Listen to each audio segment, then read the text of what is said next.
Hello and welcome back to JOSKA-SKA-SKA. I'm Sam. And I'm Jim. And welcome to our fully coolly recap discussion podcast. This is our first time going through alternatives, so I guess this is both being blind for this. Yes, so we've watched the original. We've watched Progressive, which was horrible. Progressive was so fucking bad. Yeah. I hated fully coolly Progressive a lot. Yes. The original was very good though. Yes, but here we are on a new one, and I don't hate this one so far. Yeah, it's not. I mean, there's things that I recoiled at. In my notes, I wrote a lot of things in caps. Yes, there was some. There's a part where I literally cringed from the reference they did.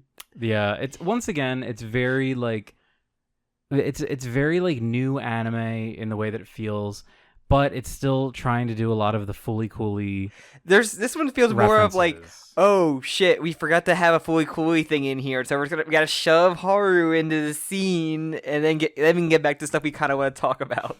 It is interesting. So I'm just remembering, I kind of did like fully coolly Progressive's first episode. I remember not hating it. I think there's kind of a benefit of the doubt that I give most anime when I start them, where I'm like, okay, we're starting fresh. But that one slowly went off the rails. Also, that one did start with hardly any Haruko. Yeah, but it also had 5 minutes, 10 minutes of just here's a flash forward scene or a dream scene that goes on for way too long. Thankfully, this show does not have dream sequences. Thank God. The one that here's us trying to be deep. Where this one is just this is another anime that we did that we're kind of just shoving fully cool stuff into. Yeah, so that is, I think, the reason why it works the best. To me, the relationship between the main girls is what carries a lot of my enjoyment. This feels like a very nice friend group, a very kind of realist. At first, I was like, oh, that's kind of whatever. But they do feel like a pretty, natural friend group. I don't think this girl would have any friends in Progressive, or She, literally doesn't. I don't like Ide's friend group at all, because they're not really characters, or they're just weird stereotypes, other than his weird fashion.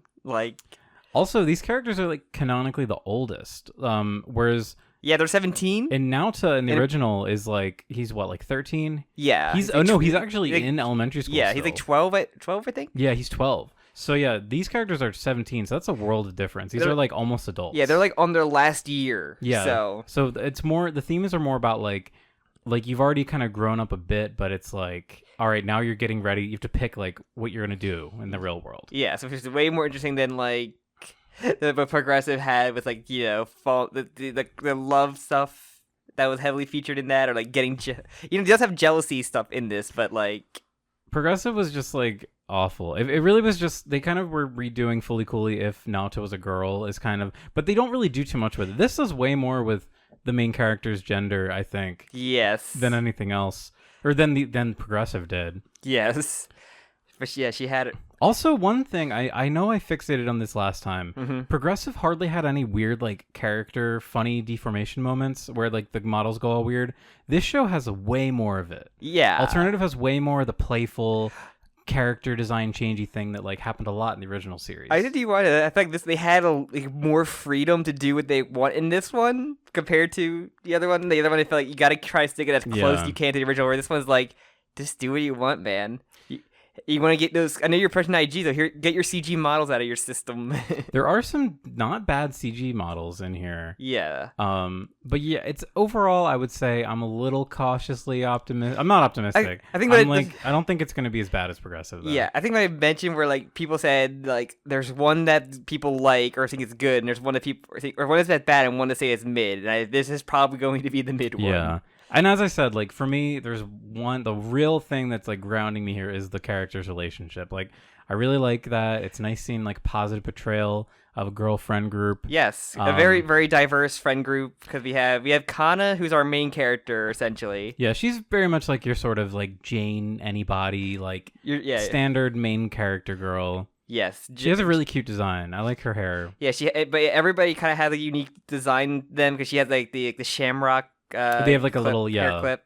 We have Pets, Mozan, and Hijiri. So Pets is the other brown-haired girl. Yes, she's the one that maybe smokes, maybe doesn't. So yeah, she has a cigarette, but it's not lit. She's her whole okay. I couldn't really get too much character out of her. I think she's kind of just like the phone girl. She's just like always on her phone. Yeah. That's like the character trait. And she has like the Kazuma tracksuit on. That's like her design of choice. Which they do a lot of like outfit changes, which I always like. I really appreciate, especially so Mo-chan is the fat character. She's fat. She always has food, always consuming. So I have to say, I'm really torn about this because I was actually talking about this with some friends the other day.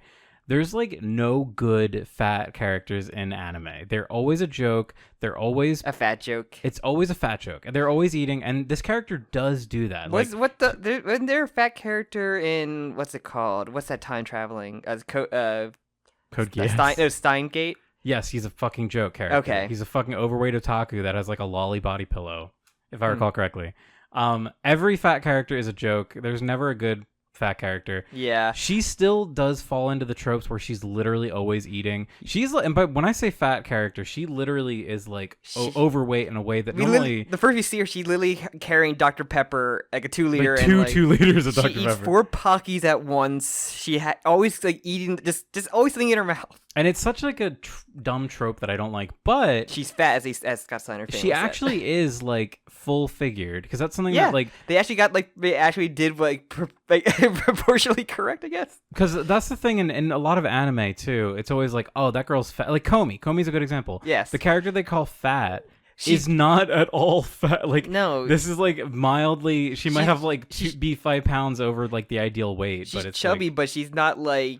Yeah, in the one Komi, she's chubby, but like she's not always eating, and like it's like the least like thing about her character. Chubby might not even be like, I would say curvy is more like a more descriptive. But whatever, this character is like legitimately like full figured, and the reason why I want to give him the benefit of the doubt is because they do give her like other redeem. She's not like a terrible one note joke character, and some of her outfits actually looked very nice. I thought like it didn't feel like they were being like mean with the way they drew her. Sometimes it was like, oh, this is like legitimately a realistic outfit that this character would wear. Think of like like you had their belly hanging out, or like just very unflattering like art would have all fat characters usually go to. Like, I always think of like fat characters in like fighting games of like, okay, they're all like using their weight. Like I think like in Street Fighter 5, there's Birdie, who they instead of just making him like a chain fighter, like he wasn't alpha, they made him in 5 because like throw soda cans and like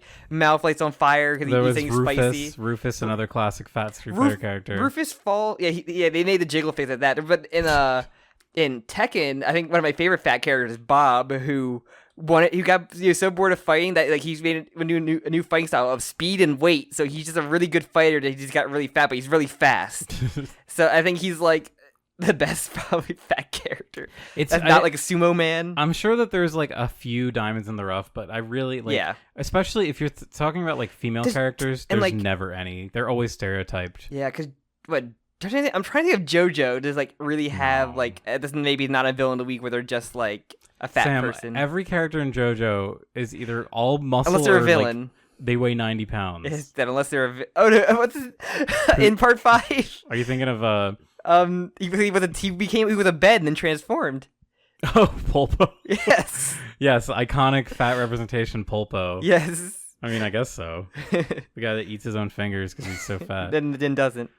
But But and then there was like Hijiri, who's like the dream girl, pretty girl model. So yeah, she is a model. Yes. Which at first when they talked about her, I didn't realize she was like part of their group. But because like they're being like a little like, oh, who's that? Like, wow, oh my gosh, she got a spread in a magazine. Like, so yeah, she's like the pretty girl. Like her. It's kind of funny. I feel like I've seen her design also in like Gridman or something, but like, she looks kind of familiar. Yeah. The character designer. I think the character designer might be a Trigger guy. That's what I think. Cause like I feel like I've seen her design in one of the main girls in Gridman. Cause I feel like that uniform I've seen before. The uniform, yeah. Well, that's like what is it? Like a yellow jacket over like a button up. That's like a pretty commonly used uniform in anime. I remember seeing in the credits, I saw Trigger next to character design. So really, yeah, I wanted to look that up really quick. Oh yeah, I think Rika. I was thinking of like her. Oh well, yeah, that's very similar. Myth Thighs from the first season of Gridman. What is this show called? Fully Cooley Alternative. But yeah, Yeah, basically, like, I guess we're gonna get focused on each of them, which I think it's gonna be good way to focus 6 episodes on each of the friends and, like, I guess, like, their issue about where they're at right now, because, like, it is like they're at that crossroad kind of thing, but we also have Kana also works at, like, a soba restaurant that's owned by Steve Bloom, I guess, in the dub at least. Yeah, that is Steve Bloom. Oh yeah, we are watching the dub. Yes, of course we have to. But yeah, I guess we get the eyebrow equivalent of this show, which is like a dude who just keeps the spice, the chili powder, I guess, keeps coming off and like always tries to consume his ramen. Yeah, we already have like one of many references to Fooly Cooly, so they kind of rehash this idea of like, I think it was episode 3. It was the one with Hinamari. Wait, what's her name? It's Pretty Cool, right, girl? Or It's Pretty Good, right? Yeah. Her whole episode is about like spicy food, like being an adult is being able to like eat spicy food. It's always a thing about Naoto as well, of like not liking certain flavors. The whole, and it's like they're way more obvious about it in this one, where they even say it out loud, like, "Oh, your taste buds haven't matured." Yeah, is basically like the concept here. So the whole joke with him is the new eyebrows guy. Which we also apparently do see him in the Space Control Center. Yeah, and he obviously knows Haru. He has also talks with Haru. Yeah. That's when we first see Haru. Yeah, I was going to say, that's our first. Yeah, so his whole thing, the whole joke is that he has a bowl of soba, and he spills an entire, like... curry chili powder. Yeah, chili powder seasoning in it, and he eats all of it, even though it brings him pain. Yeah. And then Haru shows up. Yay. Haruko's here, guys. It's one of those few times where like she just walks in and just shows up like that normally, instead of just like walking into scenario and she's there. So wait, one thing I want to point out, there's actually a few things that we kind of went over. Well, because like that's like the one thing, and then they kind of go into building a bottle rocket essentially. Yeah, so wait, one thing before so this scene where Haruko shows up, there's kind of like world building happening where the Prime Minister, who's a woman. Yes. So I think this is supposed to be like, I don't know how far removed into the future, maybe like 20, 30 years after the original Fooly Cooly, assuming we're in the same universe. So there's like talks of like space travel. Like the Prime Minister says space travel for humans is banned. Travel ban. And they mention like the 1%. Yeah, they basically make a reference. They don't say these things, but they're referencing like the Virgin Airlines has those commercial space flights you can take where you like fly up into space for like 20 minutes and then fly back down. Yeah. For some fucking reason. SpaceX too. I think SpaceX had a thing like that. Oh boy. So yeah, it doesn't seem like. And then at the very end of the episode, this kind of comes back up again, where there's like people, like I guess guerrilla scientists that are like firing off their own rockets to get into space. Yeah. So maybe there's something bad in space, or something Adam related, even though he has nothing to do with this woman who has never learned her lesson. Yeah.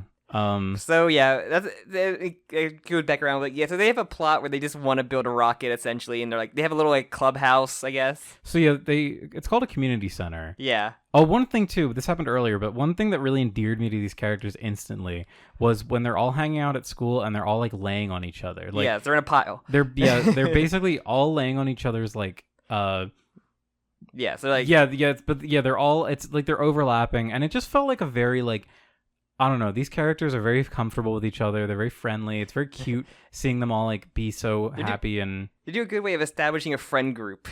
Another thing too, I really liked the relationship between what's her name, the model girl, Hijiri. What is it? Hijiri and Mosan, the fat girl. Like it could easily have made jokes about her being like conventionally attractive versus the fat girl, but they have a lot of like one-on-one moments where they're being like playful, or they're kind of picking on each other. And I really liked that. Yes. I really like these characters. Like they feel like they all have different relationships with each other. You see so many stereotypes where you're expecting like the common issue to come up, and it just doesn't. It's a nice surprise. And not to say they definitely do mention her eating a lot. Yeah, that is something that comes up a lot. And I'm assuming when we get to her episode, it's going to be probably about her body image, or unless they do it, maybe she does it more about her health that comes about in there. Who knows? Because that's like a thing they don't want to talk about, the health of being overweight. Maybe, who knows? That's interesting you say that, because one of the first things that they do comment on is about how like, so she brings like a ton of junk food to school in the morning, and they're like, are you going to eat that all now? She's like, yeah, you eat it now and you burn it off throughout the day. All the calories get burned away. And then the girl's like, I don't think that's how calories work. And so I wonder if they will do like I hope they don't do like a health thing. I really don't want them to do that because it'd be so fucking on the nose. I was like, because like, what part of growing up is gonna be weight related? I guess like self-image. They could do a whole like self-image thing with that, but I don't know. Going back to like what my complaints were before with Fully Cooley Progressive was like the original Fully Cooley boy main character, very much hitting a boy puberty thing. This one finally, because Fully Cooley Progressive had like almost nothing of that.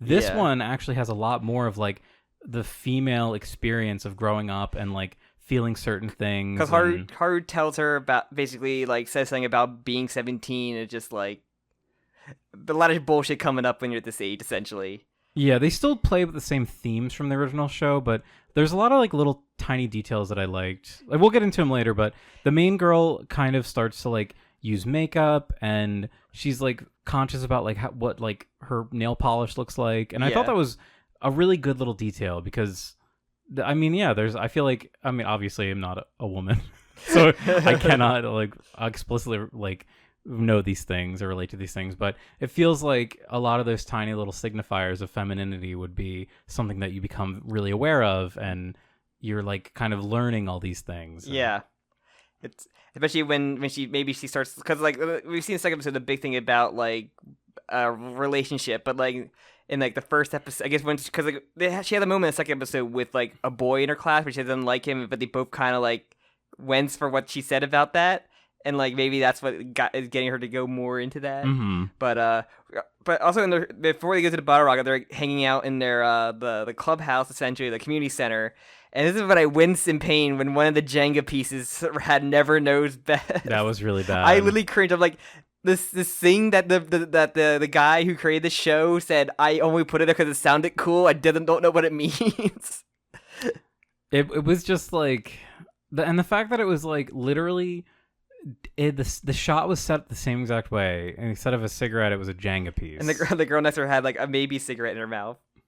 But it was really bad. That was, to me, that was like, this is nothing. This is absolutely nothing. Yeah, and then we really have a montage of them building the rocket with many panty shots.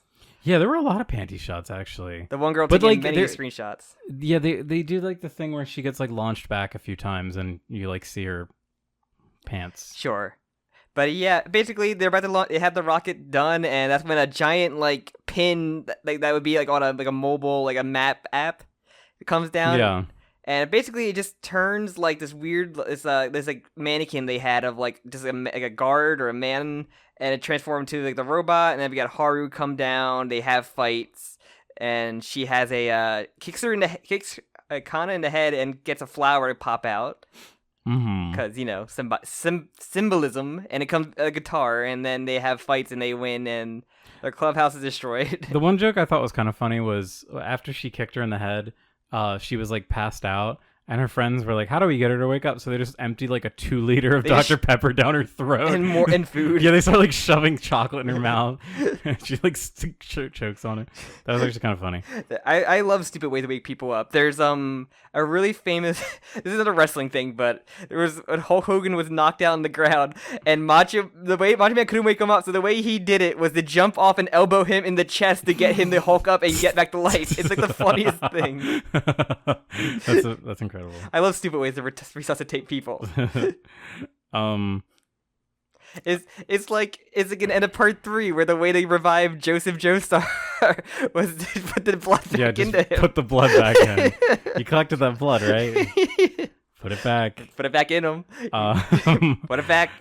So, let's talk about the actual mech design. So initially, it turns this mannequin into like a giant mouth, and it has like a bunch of gold teeth. Yeah, and then eventually the like more of it sort of comes through, I guess, and it becomes like a fully formed mech. The interesting thing is that the evil mechs don't really come from her. It's more so the stuff that like fights it comes out of her. Yeah. Which is interesting. They're not doing like, oh, gotta open a portal and just hopefully something pops out. Also, the medical mechanica building is like a mall. Yeah, I didn't really get that until like episode 2, I think, or near the end of episode 1. Thank God that's different instead of just being there. Yeah, it's called like the Karen something. Yeah, and it's definitely, it looks very similar to it, but it looks like a giant never mall. show anybody there, like any cars. They have a giant parking lot, but it's always empty. It's always just a place they just go to in front of it. And it's funny because I think the model girl says that the people there are like jerks. So it is like a mall. I mean, like it's called Karen. It is like a mall. Like it is a place you can enter. I guess the medical mechanica building in the original FLCL, you could enter that as well. But yeah. So I think that's the end. We had that standard like fight, nothing spectacular. So yeah, Haruko pulls out a guitar this time, not a bass guitar. Yes, it was a still revs up though. 1970 something Mustang. They didn't have it listed on the wiki.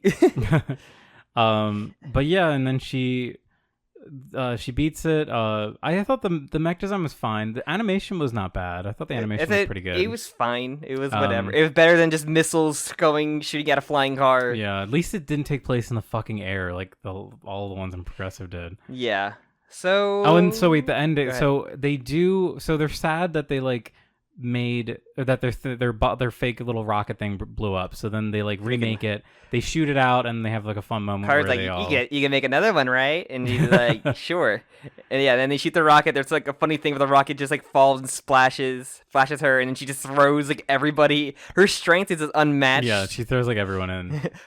But yeah, that's where we see like the rockets going up and they're nuking everybody. And just like all the other fully coolies, there's like that really overbearing monologue that she has in the beginning and end of each episode.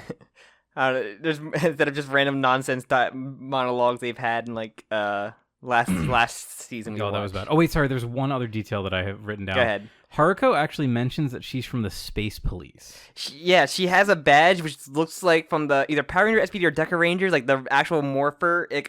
She just looks like a reference to that, and because she just throws it away afterwards. So I'm not like. Okay, Haruko also has another moment where she meets with someone. I think it was the eyebrows guy, right? Yeah, she's like watching with the binoculars. Yeah, and he kind of calls her out. And he's like, "Hey, what the fuck?" So tell me, does this look like the badge she has? That did look very similar. Yeah. Look up the Deca Rangers or Power Ranger SPD like morpher. That's basically what she had.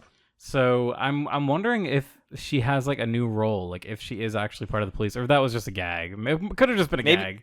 Are you saying she could possibly learn a lesson from like everything? Even though at the end of that season she said, "I didn't learn a lesson. I'm gonna keep doing it." That was her whole arc. Was I didn't learn anything. But it was like a Persona 4 arc. But as we'll talk about the second episode, where like I'm not gonna root for her, even though she's like trying to save the day. Like, stop trying to make Haru like a protagonist. She's not going to be a protagonist. Yeah, at least she really wasn't in this one. She might have been in the next one, like less. Yeah, which was nice. She just pops in randomly towards the end. If we have to include her, I guess keep her in for as little as possible. I mentioned why I just like at a certain point they realized, oh shit, we're making a fully coolly show, so we got to like shove Haru in here, and that's what it's really felt like. Yeah, especially episode 2. She really felt crammed in. Yes. So, you have any more notes about episode 1? I think that was really it. There was a lot to talk about, actually. Oh, the ED, I like a lot. Oh yeah, the ED's actually pretty good. It's like it does it kind of the same thing of the kind of like the special animation, but with the live action background of like it speed up kind of thing. A very kind of like it's like stop motion or in the original one, but this is like the background's fast forwarding while like this little like chibi like. There's one thing Jim always used to send of like this animations of like these like papers that would move really smoothly. It was kind of like that. Like so, yeah, they're like paper. They're what did I say? Articulated paper dolls. Yeah, like they're paper dolls that have like a movement mechanism in them. There's some guy on Twitter would make them look amazing. Always remind me of that, but like yeah, I like it. It's so much better than the last one. Like I think I said, where this one just felt like they could just do wherever they wanted more.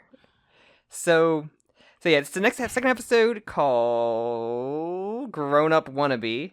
So this one's about Hijiri most of all, which I said I'm glad this is a way better episode, like way to do these episodes than just like what are we gonna get to next that makes no sense. We're gonna progressively like learn more about these side characters, which I like. I'm glad we have a system. Yeah, I would really like to know. Instead of like, oh yeah, we're following Marco for this episode for some fucking reason. I fucking hated Marco. Yeah, I like the idea of like rather than just inserting more weird, wacky characters like the Progressive did, we have like our cast. Like, let's get to know them. We only have 6 episodes. Why not make the best use out of them? Mm-hmm. Hopefully the ending isn't just a big fucking clusterfuck like it always is. And the new character we meet is seems to be like a one-off character of like her college boyfriend. Yeah. Well, actually, I was wondering. Well, I guess the ending of the episode kind of confirms that he's not going to come back. But I mean, he could. I was wondering if they were going to do like, is he going to be the new male target that Haruko has? Because Haruko kind of had like Haruko literally just says fucks off with like tells us fuck off because she literally hits him. So and just like the joke of eyebrow where he produces very small stuff because penis size. Yeah, that was a funny joke. So yeah, we get Hijiri and her college boyfriend who is a photographer. She kisses. By the way, she's 17. Yeah, she has he pulled out the Romeo and Juliet clause, which means he dated her before he went to college and they can hook up because Transformers is a big part of this episode. Oh my god, there is like a legitimate connection. I don't think that movie came out before this. Probably not. I feel like that had to be because it's 2018. I mean, it could have had. But that's a hilarious connection. God, I gotta look up which Transformer. It was the one with the Marky Mark. I know it's the one. I've only seen the first. Wait, actually. I think I might have seen the first 3. Is that Dark of the Moon, is it? Is it the one with the... I remember seeing... Age of Extinction? I don't fucking know. I'm not going to pretend like I know. Yeah, it was 2014. This came out after. Okay, so Marky Mark. I highly doubt that this is a reference to that one side plot in that Transformers movie, but there are Transformers references in this episode. So. Yes. So, but yeah, so she's in the car, she kisses him, she has the necklace from him, which is a big part of this episode. But yeah, they kind of just do like friend stuff. That's what we see her they talk about the necklace she gets from her boyfriend. We see her with the makeup and everything you mentioned earlier. Yeah, Kana takes Yakijima's her and she starts using it and she's like, "Hey, what are you doing with my stuff?" And she's like, "I'm putting makeup on." And she's like looks a little silly, her lips are like really really red and her eye makeup's really crazy. Yeah, and they're like I guess you're just a little kid. But in the first episode, she mentions the boy a date with him and everything, but she seems to just using the boyfriend as well to I guess maybe to act more mature because we're oh yeah, she's coming off of oh, I'm not doing this I'm just doing it because why not. If you look more mature, but in reality, she gets a little bit attached to it, but then kind of matures her way through. It seemed because she's gonna introduce her friends to him eventually, after school, and yeah, I think he even says he's like, hey, invite your friends for a little photo shoot, that'd be fun. And then, but also the boys are the boys in the class you can't date a college, and we want her back, and then that's when we had the moment with Kana and the one boy. We're I don't even like him, and then he's like. It's literally that meme of the guy holding his chest and the girl spitting out a knife. Yeah, which she clearly does. She clearly has a crush on this guy. The guy who kind of looks like another version of her. He kind of does. The other kid looks like E-Day from without the glasses. Politically Progressive too. He also has very prominent eyebrows, and I'm worried that he's going to be like Eyebrows' son. We already met an Eyebrows' son's kid. Eyebrows' great grandson. Oh God!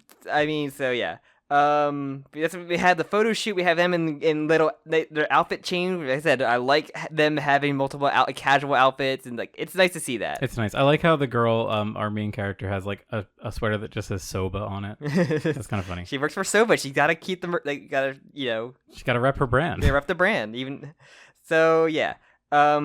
During their photo shoot, we see Haruko in a food truck with twin tails and booty shorts. This is the most sexual design they've ever given Haruko. But it's funny because Haruko's not very busty. Yeah, but she's only because and her butt's pretty small too. They just make her bust. They just give her more of a bust when she's doing this. Yeah, because she's trying to lure her boyfriend to her side with kebabs and I have to say immediately he falls for Haruko in 12 seconds. Sure. So Haruko is the end state of a manic pixie dream girl. She's the DEFCON 5 version of a manic pixie dream girl. She will just ruin everything about your life. She'll ruin your fucking personality and then she'll kill you. Yeah, pretty much. She'll make stuff come out of your fucking head. Just to laugh at you. But yeah, they have kebabs. It's funny. The one girl's what's it called? Hijiri like notices this and just kind of drags him away. And then that's when we kind of get Kana just like, oh, this is too spicy. Like, it's space mustard. It's gonna be hot. And she's like, your taste buds haven't matured yet. And that's when we get that common theme of spice. Also, it's funny because like the space mustard is like a Skull and Crossbones logo. Yeah. One thing we see that I guess I didn't get it until now. Actually, I still don't get it. Like inside the car, inside her food truck, Haruko's food truck, it has like a big. There's like a huge like machine that has like the same logo as the mustard. So I thought I was like, is it gonna be like a thing? I guess it doesn't really come up. Also, it's just funny that Haru probably just beat up another person and took their job / like like a life swap again. Also, I have to say, kebabs delicious. I don't think I've ever had like an actual kebab. They're not really in America. Like gyros are more common, but they're not really the same thing. Go to New York City and just find like a stand that has like gyros and kebabs. They're not the same though. Oh, kebabs are so good. I take your word for it. Kebab. But yeah, that's it called. So yeah, they have basically he breaks up with her, and in the car, and then we see Kana sees him in a car, like basically like driving with Haru like on his lap, kind of. She's thing. Like poking his head and stuff. Not very safe. No, Haru does not give a shit though.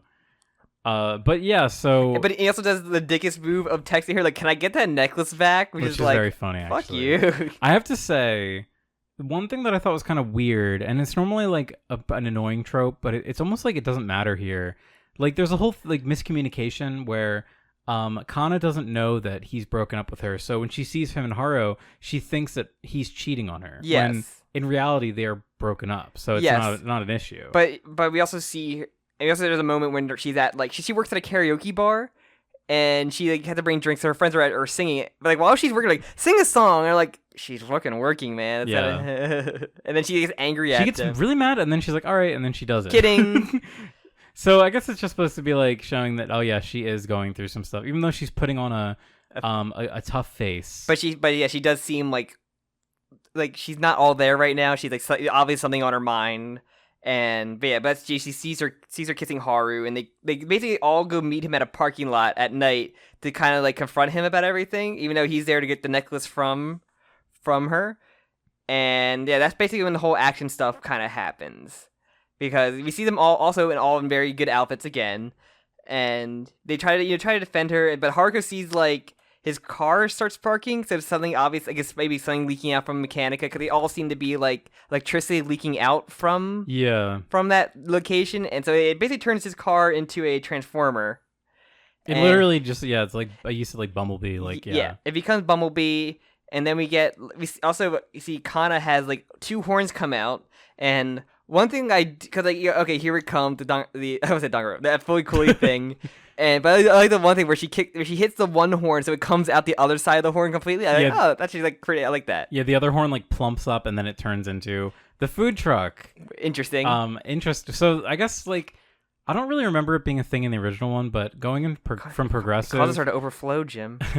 Going from Progressive, it kind of like just is a teleporter, because the first fight or one of the first episodes of Progressive, she's able to just teleport the one clam robot like closer to her, so it's not like she's taking them from another dimension. You're able to just like teleport a thing, so in a way I guess you can control it or something. I don't know. Yeah, so it just seems kind of weird, but a little anticlimactic, honestly. They just drive around. Haru shoots it a lot and hits it with the guitar a lot while Kana drives and everything. She is so happy to drive around. I actually like that Kana is like, I'll drive it. It's kind of funny. Like, hey, I'm pretty good at this driving thing, guys. And then they defeat the evil transformer. The dickhead guy tries to be like, "Oh, I like you more now. We should keep going out." And she goes off to her, she's like, "Oh, you're not gonna go back with that guy, are you?" She's like, "No, I'm gonna give him the necklace. Me and him aren't so different after all. That means we're both toxic, so I'm not gonna date him." That's kind of what the message is, because the whole thing before when they broke up was it was very amicable, it was very adult, and Kana couldn't understand that. She was like no, like you're supposed to be like mad at each other. And I was like, yeah, you are. Some people handle mature breakups, but like, it can still bother you despite how mature you take it. Yeah. Like mind gremlins are gonna be mind gremlins. And that's kind of the thing that we see her like kind of bubbling up or bubbling under the surface with her, where she's like having all these moments where she's like getting mad, but she had her girl boss moment, and she's like, "I'm not gonna take it." But yeah, so she basically the boyfriend's like, "Whatever, man. I don't even like you that much." Yeah. And then Haru hits him, revealing a little like card coming out of his head, like, "You got a tiny dick," and then that's the end of that. So that made me question what is that? Like, where did that car come from? It's her most disappointing short. She hates in men, and it's a tiny little car. It's a little micro machine, like, or a little like a Hot Wheel. I guess so. You just rob some random toy store that was in that mall, maybe. I don't know. But yeah, so, and that's really it, I guess, right? The one other thing that we didn't mention was the Prime Minister does acknowledge that people are shooting rockets into space, even though there is a space ban, guys. Fuck the law. Can you just do that? Can you just fire? I feel like if you were to fire a rocket into space, at least in America, I feel like the Air Force would probably have a problem with that. Probably, and most defenses probably would. Cause like, are you shooting a fucking homemade missile? You're shooting rockets. I'm pretty sure you would you need like air clearance as well, so you don't fucking hit a plane in it, like, that would be in the area. That's why they do it in the middle of fucking nowhere, Florida, for the most part. Well, actually, they do it there because it's the closest distance. That too. Because there's like less distance to go upwards. I read part 6. Is that in part 6? Another reason why the fucking like coordinates are like in Florida. Oh, that's funny. Maybe that's wrong. The fact that you're saying it's in JoJo makes me think that it might be a factoid. It might be a wrong factoid. It might be a factoid. I don't know. I forget the chords again. I feel like I was like, oh, because that's the closest you would get to heaven. But yeah. So, but yeah, overall, I think I like these 2 episodes. I liked how little fully coolly stuff is in this one. Yeah, the only references that, there was like a mixture of like really overt stuff, and then like I appreciate the mechs not just being like machine throw up. Like, it wasn't like in progressive. It was actually like, weird Transformers. The first one was pretty interesting, even though it still kind of shared the same amount of. But it wasn't just like, we're just trying to do this like throw up machine stuff we did in progressive, where you kind of see like the design of what they were going for in 1, which was just like the same mech but just like different parts of it. Remember when she turned into a doll one time? Which what? In progressive. Oh. She went like Super Saiyan and turned into like a Hot Topic doll. Oh my god. It happened for like literally 5 seconds. Then she fought Haruko, and then Haruko punched her, and she turned back to normal. Oh. It was bad. But yeah, so far so good. I wouldn't say that much. But... I think it definitely is mid. I'm definitely feeling mid. It's like fine. It's just like anime. Like, I'm not like angry, other than that one like never knows best moment. I'm expecting to be fully let down. Personally, we'll find out. But I just the whole idea of this existing is just anger inducing. And more are going to exist. It just doesn't need to exist. It doesn't. How many dime a dozen like cute girl shows come out? Like, this almost feels like it could be one of those. Like I said, it definitely feels like a show they had originality to do, original show, and then just be like, oh wait, this is a fully coolly show. We gotta shove references / Haru in here. Yeah, kinda. I mean, I feel like some of it is very like built on the back of the original series. Especially the eyebrow equivalent guy is like very much that stuff. The themes as well. The themes are very much rehashings of the original. But I feel like you don't have to do like the puberty stuff with now tell you that you're doing it more like a female group and like it's more like societal, like yes, like learning about like societal expectations as an adult. Which is interesting. They're going with the same kind of theme of maturing, but like doing it differently, or in different, like, you're not trying to rehash. I think it's just so flawed though, because the whole point of the horn is that it's like a boner. Yes. So when you have like someone who's like 17, Jim, they're overflowing. But yeah, when you have someone who's like 17 and you're still using like the boner horn metaphor, it's like they're not trying to hide it's not like Naruto was trying to hide all that stuff too. Yeah. Where like this is just coming out to them and like the action things that produce like action stuff. Yeah, when they have their epic transformation sequence. And like I was expecting like all the evil robots to be coming out of like each of the friends or something. Or like I was waiting for like a Conti equivalent to come out of like the main girl's head, but no, we got a car chase. I hope Conti doesn't show up again. And they already like crucified him. So that sucked. But yeah, anything else to say about? No, it was fine. It was decently produced. It was fine. I was whelmed, I guess. All right, tune in next Fully Coolly Friday for us to talk about. Let's plug it up. Oh yeah, you should plug it up first. Yeah, we forgot. Thank you all so much for listening. The true MVPs are the people that listen to these. Don't forget to put a like, put a comment, put a description if you haven't already. You can follow the podcast on Twitter or Media Jam separately, and you could also join our Discord. And with that, I think that's it. That's all I got. All right, and with that, we'll see you. I guess we are just going to do 2 episodes each for these. So yeah, I was Jim was like, I just want to get this fucking over with. I really just wanted to get over it. And so okay, we watch 2 episodes, and then we'll see how you feel. And here we are doing 2 episodes. I feel like I had enough to talk about. Yeah, I feel like this one longer than the other ones for to talk about. Where you're more just want to get it over with talking. But yeah, we should characters we somewhat can like and got to know more than we did. We have to know these characters more in 2 episodes than we did either one of our main characters in the entire show. I still really can't tell you much about the main character of Progressive. Yeah, she had inhibitors. Was quiet. She had inhibitors that drilled into her brain and gave her identity death. Yep. All right, and with that, join us next Fooly Cooley Friday for episodes 3 and 4 of Fooly Cooley. Yes. Alternative. Thanks for watching. Yes, thank you. Bye-bye.